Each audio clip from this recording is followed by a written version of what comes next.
یو داسې سهار چې بې له لمره راغی. علي انصار. ماښام له تیارو خپل وزرونه نه وه غوړولي چې یوه مرګونې اوازه خپره شوه. اسرائیل په نڅا شول او په مسلمه امت یوه مرګونې څپه راغله. څه پېښه ده؟ څه وشول؟ موږ د عظمتونو امام او د القدس وروستی سپاهي یحیی سنوار وبایله. إلى جنة الله زوف الشهيد وحي الشهيد. هیچ چا نه منله. یوه مرګونې اوږده چوپتیا خپره شوه. ټولو یو بل ته حیران کتل. د صهیونیستي رژیم له رسنیو همدا د شهید د شهادت اوازې راتلې، خو مسلمانان دې ته په تمه وه چې اوس به د حماس اعلامیه راشي. اوس به ابو عبیده ووایي چې هغه ژوندی دی، او یا به شهید سنوار بیا په سټیج راښکاره شي. د خپل ایمان په لیونتوب به مسلمه امت ته نوی ژوند ور وبخي.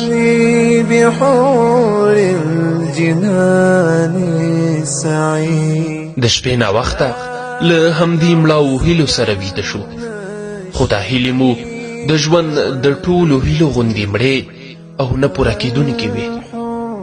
یو داسې سهار پیل شو چې زموږ د ارمانونو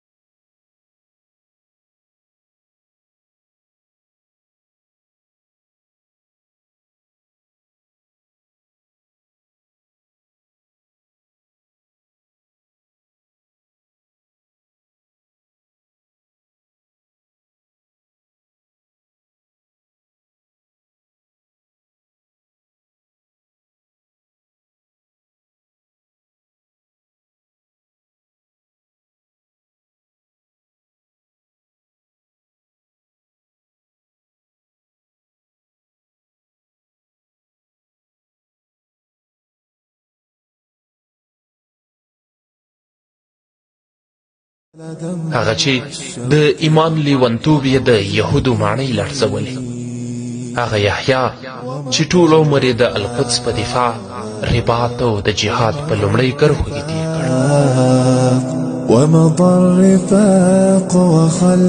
خفه کېږئ مه، مرګ حتما راتلونکی دی، خو ځینې ډېر بختور وي. خدای جل جلاله یې خپله ور وغواړي او خپل